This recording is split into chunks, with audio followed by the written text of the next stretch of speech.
All right. I'm so excited to have you on the show today, Karen. So thank you for being here. Yay, thanks, Helen. This is like a nighttime. Helen's over in Australia. I'm in Canada. So we're here she's in the morning. I'm at 8 o'clock at night. So, I'm kind of cozying up, ready for bedtime. My day was done. So I'm excited to be here to share my evening with you and your listeners. It's great. Awesome. I'm wrapped that you're here. Yeah, you're right. It's like a little mini Back to the Future because we're on Wednesday. You're still on Tuesday. Yeah, I'm still on Tuesday. It's No, it's still strange. I love technology. It's so good for that. Same. Now, I heard about you through the fantabulous Elle Russ. And all of the my good friend. Yeah. And yeah, she's amazing. I'm so glad that she's brought you into my world and put us in touch like this. But before we dive into your story and all the amazing things that you're doing in the world, let's start with what you had for breakfast. And it was a while ago. Can you remember? Yes, it was. I can barely remember. This morning was a bit rushed, so I actually had a leftover hamburger patty that my husband made for dinner last night, and I basically just ate that. I was running out the door, and it was also my lunch. So I had one for breakfast and I had one for lunch today because it was a bit of a rush day today. But it was good. It was a really good hamburger. And great to have those. I'm one of those, I can do anything for breakfast. I can have leftover. Breakfast is like dinner to me. It doesn't really matter. Doesn't faze you. No, that's good. And it's great to have things like that, like when you're making burger patties or meatballs or anything, just to make that little bit extra so you can just grab that breakfast or a lunch on the run and even crack a fried egg on top of it and call it breakfast. Yes, delicious. Yes. Awesome. Karen, take us back. Tell us your story about how you got to do what you're doing in the world today. Yeah, you bet. So I feel like my story kind of starts in a few different places, but, looking back, and in my teens, I would say it would probably definitely hit when I hit teenager, teens, as I think many women feel that way. But I was put on birth control at a young age, and my weight went way up. Within a year, I gained about 20 pounds. And from there, it was like I couldn't get off that roller coaster of dieting well into my 30s, actually, into my early 30s. So looking back, I was never like super weight. I think 20 pounds was the most I ever went over, but it was definitely the start of a really unhealthy relationship with my body. I went through, the phase of bulimia in high school. Into my 20s, I was an alcoholic. I did a lot of drugs and partied and just was not treating my body with any respect at all, and was very disconnected from it. And it was starting to show, like I said, the yo-yo dieting was happening. I would gain weight, I would lose weight. I was constantly doing that. And I finally got into my early 30s and I had my daughter, which was my first kid. And I gained a bunch of weight during my pregnancy, but I lost it all within the year after. And then what started to happen was I started to just gain. And it was really strange because I had quit drinking. I had quit, that whole lifestyle. And I was probably what I thought was eating super healthy. I was working out all the time. I started doing, more work. I hired a personal trainer. I tried every diet under the sun. I was vegan, vegetarian.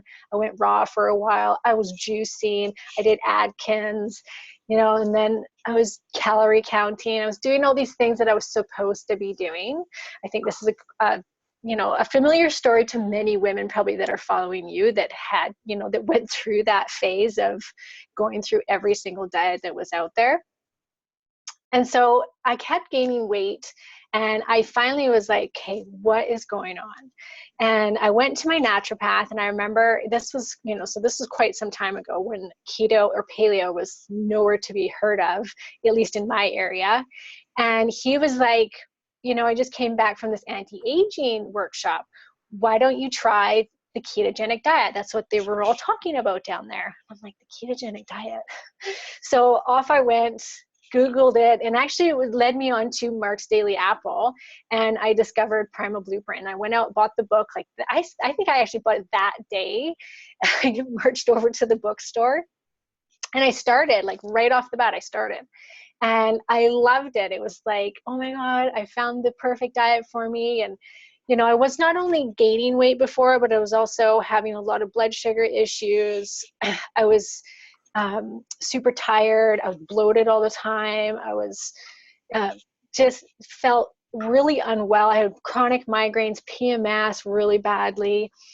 And so when I went primal, I definitely felt like a lot of those things got so much better so fast. Like the bloating, the blood sugar finally stabilized. I used to like pack little snacks with me everywhere I went because I would be so afraid of running out of food that my blood sugar would drop and I'd be getting the hangry, you know?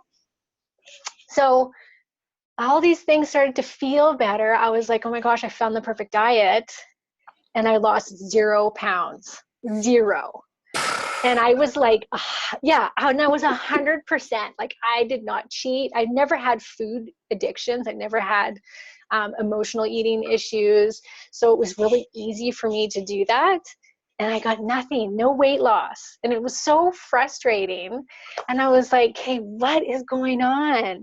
And I started to just dig. And I'm a researcher by nature. So I just started to like dig and dig and dig. And I decided to get my hormones checked, which were totally out of balance. I had super high estrogen. My cortisol was super low, which I had never considered myself even a stressed out person. So to see it was like, what? You know, and looking back now, I'm like, okay, I was a single mom, you know, running my own business. At the time I was a body worker, which was very taxing on my own body, and just doing what everybody else was doing and not thinking that it was affecting me. And it was having a huge toll on my body. And I had to deal with the emotional stuff from, you know, disrespecting my body for so long. And I had to, you know, I got a therapist. I did some energy healing. You know, I had to fix the gut problems that I had. I figured out I had a parasite. So I had all these factors that were playing a huge toll on the fact that I couldn't lose weight. And coming out of it all, so it took a couple of years for me to kind of heal the system and for my body to start finally losing weight. And, you know, looking back on it now, I just think, oh my gosh, like had someone told me at a much younger age what was going on, it would have made things so much easier and would have been so much less harm on my body. But nobody did. All I got anywhere was eat less, work out more. And that's what kind of brought me to what I decided I had to do. I mean, I hate dieting. I never thought I would be in the industry of weight loss. But knowing what I know now, it's like, how could I not tell other women about it and spread the word? You know what I mean? Absolutely. And you know what I think? I'm anti the diet industry as well. But really, what you're doing, Karen, is the opposite of the diet culture, isn't it? You know, it's to say like that doesn't work. Yeah. Like counting the calories and doing all the right things, exercising at the gym, all of those things count for shit if you haven't got all of the other things happening in your life. So I guess like the story that you've told, I'm like nodding along. Like everything about it is like you could have just told my story. And I love your honesty, you know, about partying in your 20s and all that kind of thing. Because, you know, I think a lot of us pretend now that we're all mums and we're like sensible, kind of pretend it didn't happen. But the reality is we did. And, you know, we partied hard, I remember. And then we didn't really eat the right foods then either. There was a lot of calorie restriction and filling up on Diet Cokes and stuff like that to get you through the day, you know, filling up on water and all of these things that, you know, we've all been there and done that. But I guess like for the women that are sitting here listening to you going, oh my God, that's me. Like, what can we do? Like, where do we start? I know. And I always feel like, oh my gosh, I'm probably so overwhelming when women hear this, because we still want to hear that it could be as easy as just count your calories and work out more. We don't want to hear that we have to actually put in some time, you know, possibly a year or whatever time frame it is. But nobody wants to hear that nowadays. We want quick fix. We want the 21 day, oh my God, my whole body's going to transform. But if you've been doing that and it's not working, then it's really time to look beyond food. And food for sure has to be a part of it. And it's going to look different for everybody. Even if you're following a paleo, ketogenic, or some sort of ancestral diet, autoimmune paleo, if you're following those, but you're not feeling good and you're not losing weight, you can certainly look at your diet, because for some people, they need less carbohydrates. For some people, they need more. And keto being kind of all the rage right now, what I'm seeing a lot of is women starting these keto diets and gaining weight from it and going like, what's going on? Like, how could everybody's losing like 50 pounds in a month. And I had a lady today, she's like, my husband lost 25 pounds and I gained 20 pounds from switching to keto. And I'm like, yeah, but she had horrible thyroid problems. She had horrible adrenal system. Like her body just wasn't built for the keto. I said, maybe, once we heal all that and get you optimized, maybe then you could do a ketogenic diet. So first, you can for sure look at your diet and are you thriving on the foods that you're eating? Maybe you do need to try lower carbohydrate. Maybe you need to try higher. Maybe you need to carb cycle. There's different variations of what a keto or paleo diet can look like. Some people need to be autoimmune paleo in order for their body to let go of the weight because it brings down the inflammation. So always for sure, look to your diet. Second, 90%, 95% of weight loss resistance is hormonal.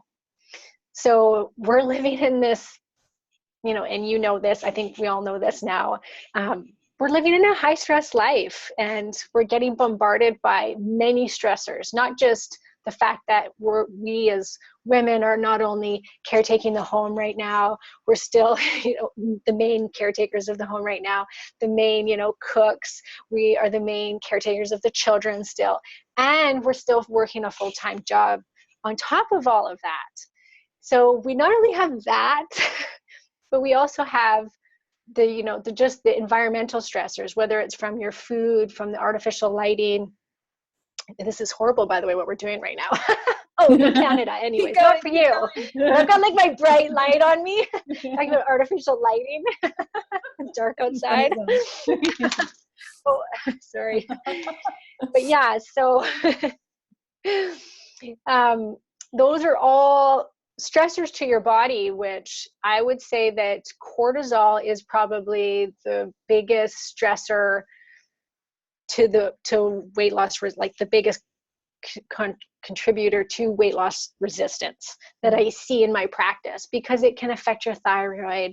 It can affect every single hormonal system in the body. And when we're stressed out, where does your body want to keep the weight? In the middle. If you could see my whole body, you would see that I pack all my weight in the middle.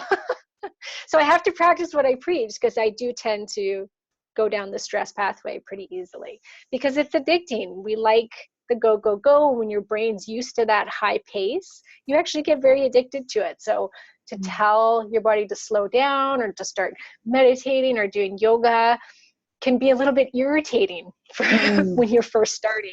I don't know. Do you find that, Helen? Yeah. No, I do. And I think that, I think the cortisol one's a bit confusing. And what I'd like to do is if you could give us an idea about why cortisol, makes us stop losing weight, that would be a really good one to go into. But I think when we're all sort of like, we're not all type A people, but it's a very fast go, go, go world, and I think that it's really exciting to be a woman in the world today, because you can go out and start a business doing whatever you want to do, and we've got this passion. We can actually, nothing's holding us back anymore. We're liberated. We can do what we want to do, which is so exciting. But like you say, we've also got all of the other responsibilities still, that we've still got to do. So we've got all of this that, like when I think back to my grandma, like her whole job, and she was stressed out, busy all the time, was just raising 3 children and feeding them and cleaning the house and getting the shopping. Like that was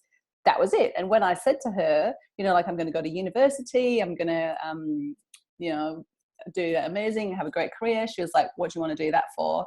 Why don't you just want to have children? Like the things have changed so much in just 100 years, but what I find, oh my gosh, so much, like we didn't even have electricity like 100 years ago, like, and it's just think about how far we've come and how fast things have changed. But I find as a woman that it's almost stressful to stop, to hold yourself back from sharing your unique expression with the world. Do you know what I mean? It's like, you think, oh, I need to calm down, I need to slow. It's almost like you get stressed about trying not to get too stressed. So for me, Oh, like, yeah. you know what I mean? But so for me, I find that having little things throughout the day that help to slow you down, whether it's like just a half an hour meditation, or it's a walk in nature, or it's just some screen off time, or, you know, rock salt lamps or whatever on an evening, as opposed to the bright light you're found. Like those little things means you can, like, I find it means you can kind of like still have it all and still kind of have those little moments. But as soon as those little pockets go, then it's just pure overwhelm and stress, and you actually become less productive. And it's a vicious cycle, isn't it? It's not pretty. It is. And I'm with you on that. Like, I think we do need to have those times, and I make sure that I have that for myself in my day.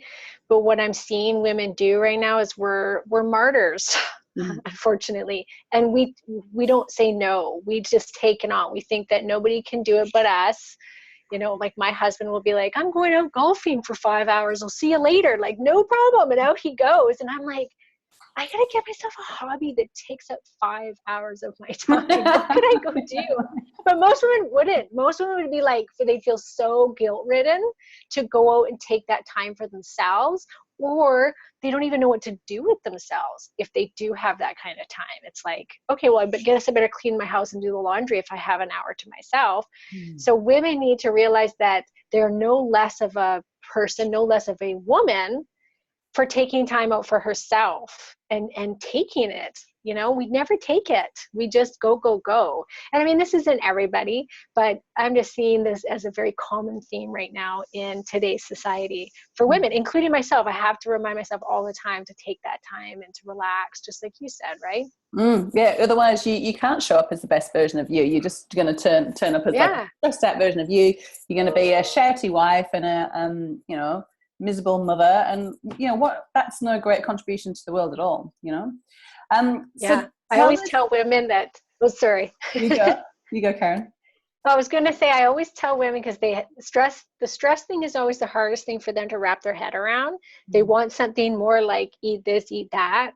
And so what I always say is, if I tell you, like, especially if it's a high stress woman and she's running all the time, she's doing like chronic cardio stuff, and I'll tell her that she needs to stop, and she's just like, oh, like, no, I can't do that. I can't stop. Like, then I'm going to get so fat. And I'm always like, no, what if I promise you that if you start doing yoga every day and give up running, you're going to start to lose weight? And they're like, what, really? I'm like, yes. If your cortisol is crazy high or crazy low, you need to chill out, and that's going to make you lose weight more than running will. Wow. So what's the norm with the women that you're seeing that are coming to you? Is the norm that their cortisol is quite high?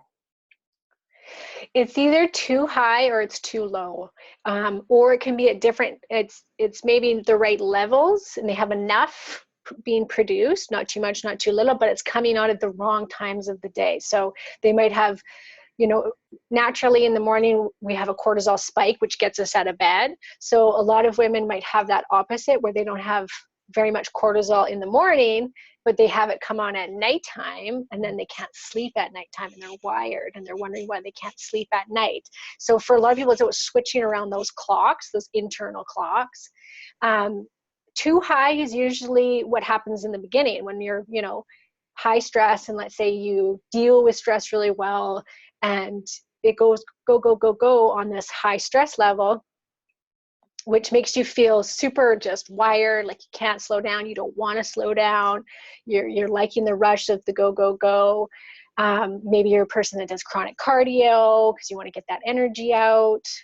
And then what happens after a period of time, that cortisol will start to say, basically your body is very smart, and it's going to say, okay, this high cortisol, it's got to go down, like, because it's not healthy for the system to stay in that place of fight or flight all the time, which is why we produce cortisol. You're saying to your body that there's threat all the time because you're producing all this cortisol. When you produce a lot of cortisol, you're also producing a lot of blood sugar, right? So that's one of the reasons that people will gain weight from high cortisol.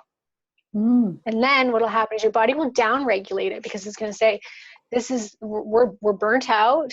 We can't keep pumping this out like this. There's something wrong here. We're going to down regulate.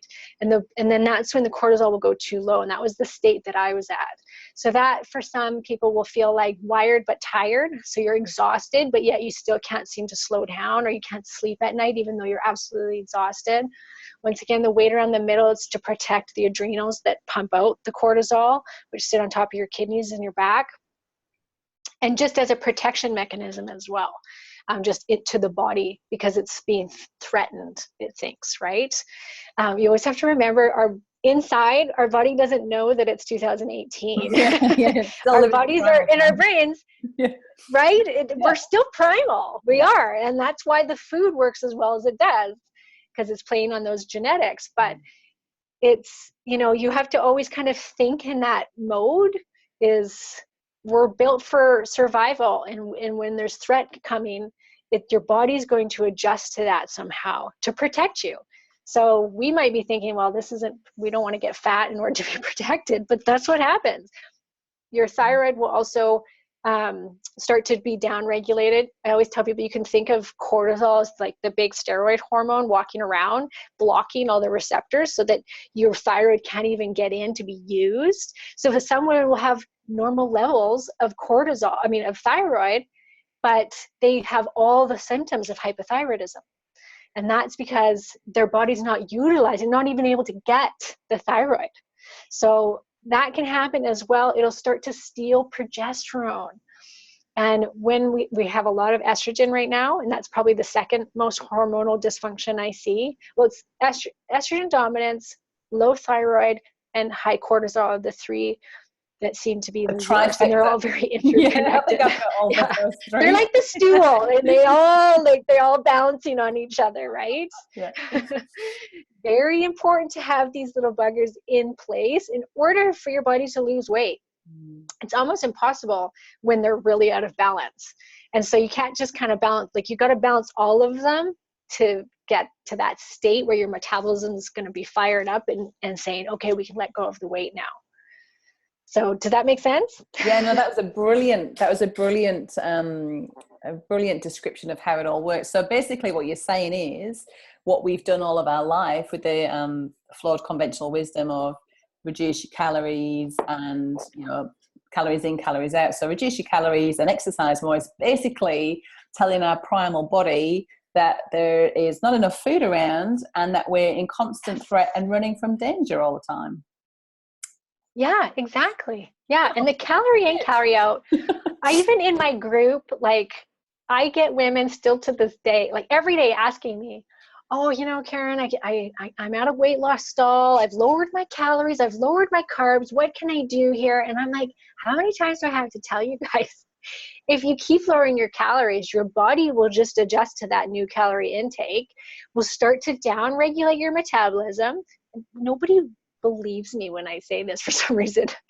Or they don't want to believe me. They still want to believe that they can just it goes against what we've been told all our lives, and although we've done that calories in, calories out thing all of our life, it didn't freaking work, but we still I just must need to go to the gym a bit more, and I must just need to, fast. If I fast in the morning, then that's an extra 300 calories off my day. So maybe that's the thing, and that's just a disaster, isn't it? That's just going to add more. It is. Shit. It adds a lot of stress. It adds stress to the body, and women can't take it very well. And that's when women are switching to the keto diet, because it really squashes hunger, right? It just, people get less and less hungry because they're being fat burners. So in the beginning, they feel great.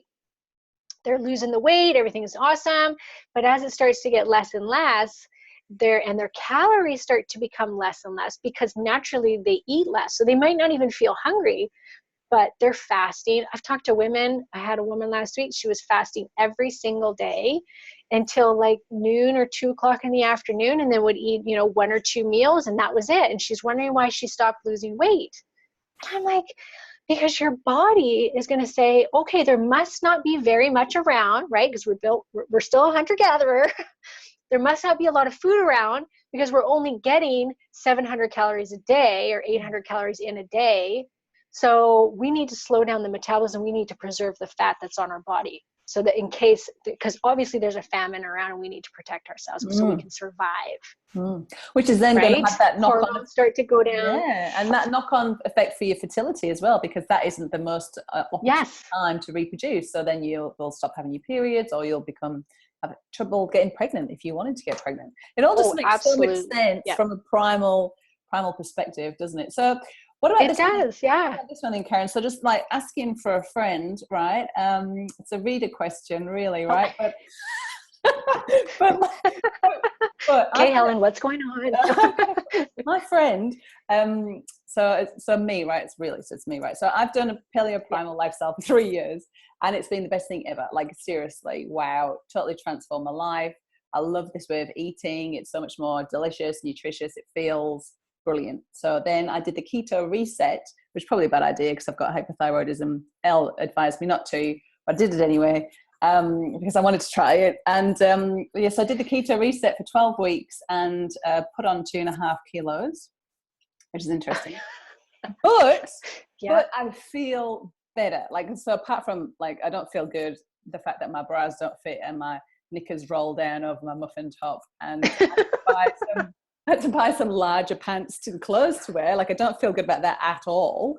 But I like the low carb food. Like, it just feels better. I just feel like I digest it better, and I don't really want to go back to have it. Like, I'm probably under 50 carbs a day now. What shall I do? Dear Karen. What should I do? Do you feel like you're eating a lot? Like, are you getting the keto high where you feel like you can go for hours and hours without eating and feel totally fine, or are you feeling like you got to eat quite often? I need to have, so I have breakfast, lunch, and dinner, and I'll have like a little snack in the afternoon as well. But I did try to fast. I could fast before when I was primal, but I've tried to fast recently. I just couldn't. I just had complete brain fog. I was like, no, I'm not accessing my fat stores here. I've gone backwards in terms of, my metabolic flexibility when it comes to that. So I need to eat, and I don't I've got a nice constant energy. Like, I don't get that hangry blood sugar spiking. So it's nice and even keel all day. I'm sleeping good, going to the toilet good, positive. But are you having ketones? Like, are you measuring ketones?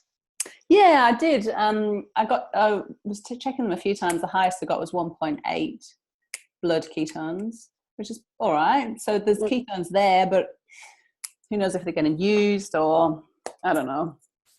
Yeah, if it was from external, right? If you ate a bunch of fat or something. Yeah. So, Helen, what you need to do, because I get this all the time, and that to me is a sign that you're actually you're not burning your own body fat, right? Especially if you're having to eat quite often, right?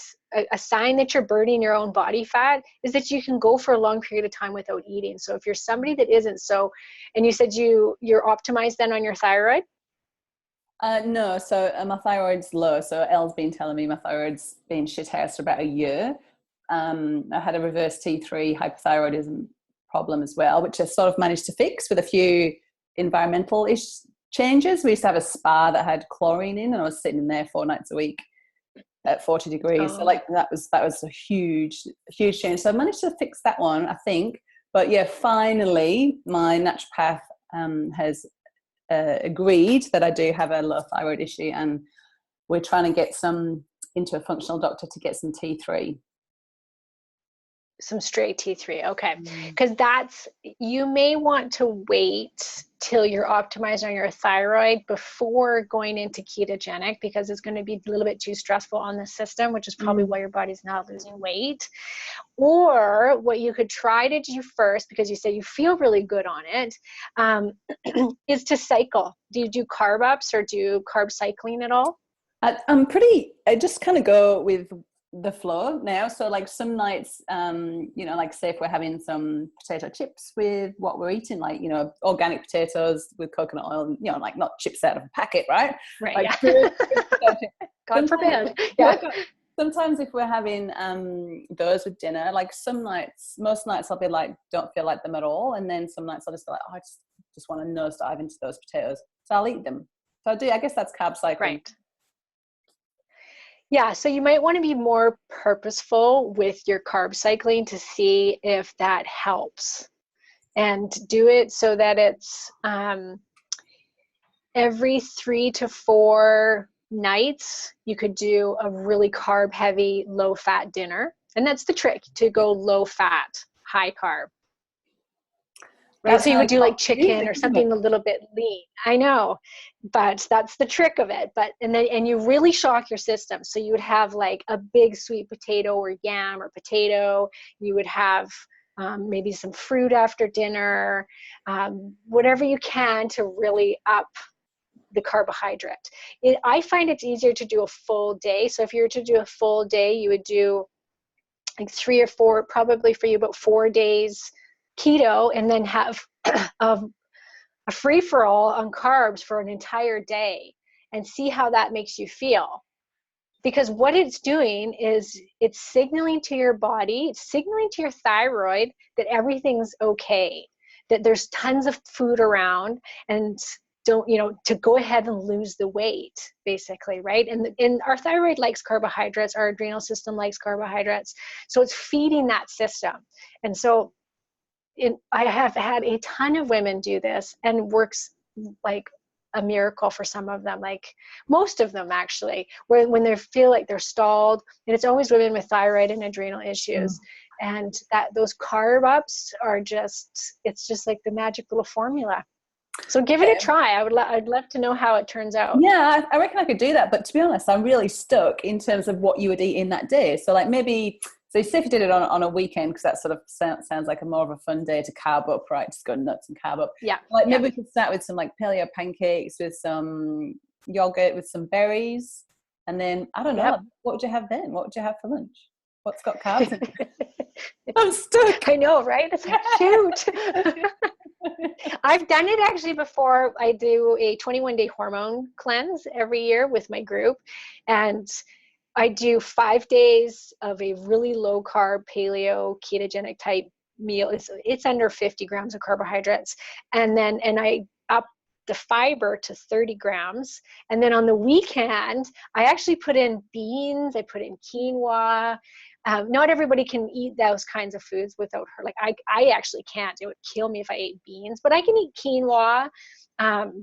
So, that's what I would eat. But so if you can handle something like that, you could do a safer type. Like I would say for you, beans, because you're still hypothyroid. But something like that. But if you're wanting to stay paleo, yeah, I mean, yogurt, smoothies, you could do potatoes, breakfast, lunch, and dinner.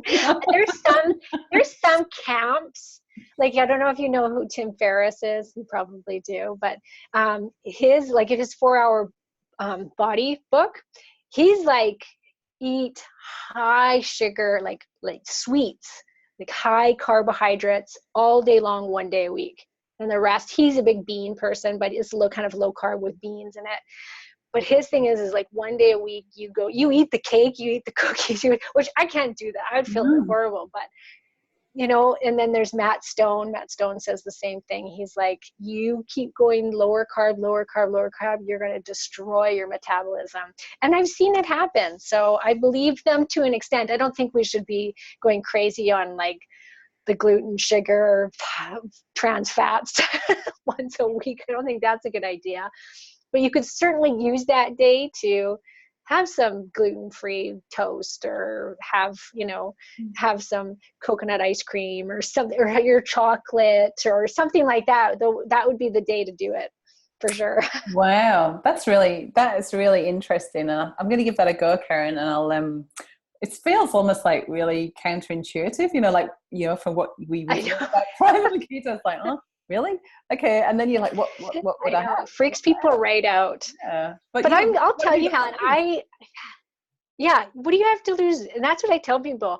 But I will tell you, I have had women that haven't lost weight for one of them. I remember a whole year she hadn't lost a pound, and she was so strict on her ketogenic diet. And I convinced her to do this, and she came back a month later and she had lost 10 pounds. And it happens, that group that I put through the 21-day hormone cleanse, all of them lost weight, and they were quite a few of them had been stuck, had weight loss resistance, and it was what got their body to finally let go of the weight. I do it very like I'll do it seasonally, I'll do it monthly as well. So because people will say, well, how do you eat? Like, what do you do? And I am very like month cycle wise. So when I get my period, I can do fasting a lot easier. I can go super low carb a lot easier. And so I won't have any sweets. I'll have really low carbohydrate meals for the first 2 weeks of my cycle. And then naturally your body starts to call out for carbohydrates as the closer you get to your period, right? Because it's what makes serotonin. So I use the first half of the month to stay really strict and clean, squeaky clean. And then for the other half of the month, as I get closer to my period, that's when like I'll go out and have some ice cream with my kids, or I'll have some potato chips or whatever it is. Like if we have, I just am a little more relaxed with my carbohydrates during that part of the month. So it's really getting in tune with your body and listening to that cycle. And it's also seasonal. Right now we should be eating the fruits, the squashes, the potatoes. It's what's in season right now. And then wintertime is more time to be more ketogenic too, right? It's a lot easier. It's when we would have naturally been in a ketogenic state as hunter-gatherers. It's absolutely fascinating. Wow. Like that's a great first place to start. And I know you've already touched on lifestyle changes as well, just to kind of like monitor that cortisol and bring some slower, just kind of slowing down into our life, which is really good too. Have you got any other case studies that you want to share with us, Karen, or any other like amazing tips that people are thinking, holy cow, I could go out and try that and see how that works for me? Yeah. I have a couple. There's one of my favorites is to do a really good liver cleanse. I think that even if you're not a drinker and you're not abusing your body, cleaning out the liver is always a great kickstart to weight loss. It really helps your metabolism to rev up. It helps to clean out the hormones, and it's great for digestion. And do a really proper liver cleanse, like phase 1, phase 2 liver cleanse, at least for minimum 21 days. That's one of my favorites. Another one is just get your hormones tested. Don't guess, because you could have, if your cortisol is super high, you're going to take something different than if you have a really low cortisol. If you have hypothyroid symptoms, get the full panel done. Do not take TSH as being the answer to whether or not you have a thyroid issue. My TSH was always very low. And if it's high, it means you have hypothyroid, or is indicative of it. So when I finally did it, my free T3 was so rock bottom. My doctor actually phoned me and said, how are you even walking around right now? Wow. And and I had a very suppressed TSH. And she was like, she's a great doctor. So she was like, this is why we need to check all of it, because in our medical system in Canada, they won't allow doctors to check past just TSH. So if there's a problem, if the TSH is high, then they allow doctors to check the rest of them, but only that, which is ridiculous. So pay for it. If you're in Canada or you're in a place where you can't, or your doctor's like, oh no, your TSH is fine, but you're having problems with your weight, it is a huge growing issue. And I would say about half my clients have thyroid problems right now. And maybe that's just because I get those, but still, it's a lot of them had no idea until I insisted they go get checked. And they all say, oh, my TSH is fine. Well, it's probably not. If you're having weight loss resistance, there's likely something going on with the thyroid. So to check those out, I think is super important, just to have that done. And then to address those problems, like whatever there is. If you have estrogen, high estrogen, which across the board, I think all of us do, the liver cleanse, and then do an estrogen detox. Take things like DIM, I always get this, D-indolmethane, and calcium D-glucarate. Both of those will bind and break down estrogen, excess estrogen in the body, and help to get rid of it. Some of us don't break down estrogen very well. I'm one of those. So estrogen dominance, like I said, I think all women have that right now. So doing the periodic liver cleanse and then with some estrogen cleansers too is awesome. Sounds great. So you look just the absolute picture of health, and the people who are watching this on YouTube are just going to agree, like, oh my God, Karen looks amazing. Like, you're just so vibrant. Oh. Like 9 o'clock at night, and you just look amazing, and your skin looks Yeah. Oh, amazing. that's good because I just rolled off my couch. You just look so good. So, you gave us your story of your past. Where's your health at now? How are you going on your health journey? It's actually really good. This is probably the best I've ever felt in my body. Figuring out that my thyroid was really low was like a game changer for me. I finally could lose weight when I tried. I would actually put the efforts in. My food sensitivities went away. I used to have multiple food sensitivities, and I was doing everything right. Because I deal with digestive problems, I knew what to do. And it wasn't till I had my started thyroid medication that it got better. So, and I literally have no food sensitivities anymore. It's really strange. And it used to be like avocado, chocolate, like all the good stuff I would get rashes from. Wow. It was crazy. Yeah. So it's great for all of that. It's great.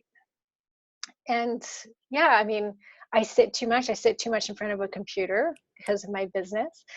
So I probably don't exercise enough. So I'll be totally honest with the listeners. I may be glowing, but I could definitely do a little bit more moving around. I know that for sure. But besides that, I'm doing great. Awesome. Yeah. Well, you look great too. Now, if people wanted to get in touch with Karen Martel and just, oh my God, they want to work with you, what's the best way to get in touch with you, and what sort of programs do you offer, or any sort of coaching that you can offer our listeners? So I do one-on-one coaching calls, and I can do those with anybody from anywhere because I do it over Zoom. So if you want one-on-one, I can help with that. And you can find that at karenmartel.com. You can just book online. It's super easy. You'll see it when you get to my website. And then I also have a membership group where I offer paleo, ketogenic, autoimmune paleo, and just a basic healthy eating plan. So you get weekly meal plans, and then we do group coaching. We have little mini challenges. That's where I do like the 21-day hormone detox as part of it.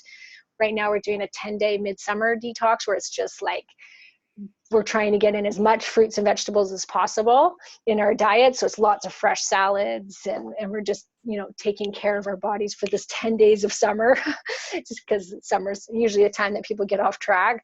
So I do offer that. It's very reasonably priced. So that's something for everybody that if they like meal planning and they want to get that help, we go into all these things that we've talked about today. With the hormones, you can have hormone testing with the group. You get a chance to do hot seat coaching for free with me. Like there's so much support in there, and it's great. It's a really great group of women.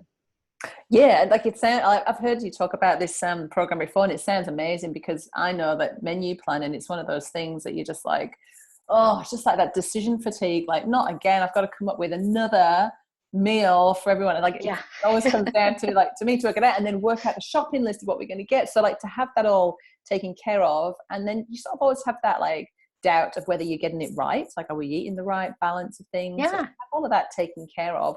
And when you say, Karen, it's a reasonable price, it's a ridiculous price. Like, it's so affordable. What is it? Something crazy like $20 a week? It's $20. It's $20. Well, it's $19 a month American. So yes, I made it that way so that there was never going to be, you can never say that you couldn't afford it. I wanted it to be for everybody. That was the whole point of the program, was that it never ends. It's a membership. So it's not one of these like 30-day, 21-day, it's continued support in your journey, because it's always going to be changing. And, we always have women coming on, okay, I've been keto now for 3 months and I stopped losing weight. Now what, Karen? So it'll be like, just like we did today in our talk, is I'll just walk them through, okay, here's what you're going to do. And so it's just so that everybody has an opportunity to get that kind of help with their weight loss. That's not what you're seeing out there in the media. It's a lot different than that, which I'm proud of. Yeah, I'm proud of you too. Like, the first time I'd heard weight loss resistance was when I heard you on the podcast with Elle. And it was just like, oh my Yeah. God, weight loss resistance. Yes. Like I've Yeah. got that. And I know like at least another 100 women who've got that too. So Yeah. it's so nice to have you coming out Yeah. and saying like, this is a thing. It's not your fault. Yeah. It's, you know, and it can be changed. Super common. Super common. You're not on your own and you can do something about it, which is just hallelujah. Praise the Lord. Hallelujah. For May take a little more time, but that's okay. We're okay with that. Yeah. Start now. Well, how long have we been doing the low calorie and chronic cardio for? Like, we're Yes. probably most of us looking Yes. like quarter of a century of doing that. So if it's going to take a couple of years Yeah. to get all the entire body optimal again and working beautifully, then it's worth the investment of time and effort. It really is. Yeah, it is. Definitely. All right, before we wrap up, Karen, do you have time and are you willing to share your thoughts on the 3 grey area foods, which are coffee, wine, and chocolate? What are your thoughts on those 3 pillars? Okay. Wine, I would have to say, if you're suffering with a lot of hormonal imbalance, I would say no to the wine, or at least not very often. Like if you want to have like a glass a week or something like that, that's fine. That's probably, you know, people are like, what, a glass? That's it. But it does raise, has been proven to raise estrogen by quite a substantial amount, even with small amounts of alcohol every week. So I definitely have seen it be one of the causes of weight loss resistance. But wine is definitely my first choice, or tequila. If you have to drink, wine or tequila. That's what I have to say about that. Coffee, 1 cup a day. Anything past that, it's a detriment. It's been proven that 1 cup a day is actually beneficial to the brain and to the body. Past that, it's a detriment. And chocolate, if it's dark chocolate, like 75% or higher, it's actually very good for you. It helps to lower cortisol levels and full of antioxidants. And it's definitely a great go-to when you have to have something sweet. Awesome. Well, thank you so much, Karen. Listeners, make sure you get to KarenMartel.com. And Karen, I hope we get to hang out heaps more in the future because I think you rock. Yes. Thanks, Helen. I think you do too. Awesome. Thanks for being on the show today. Thanks.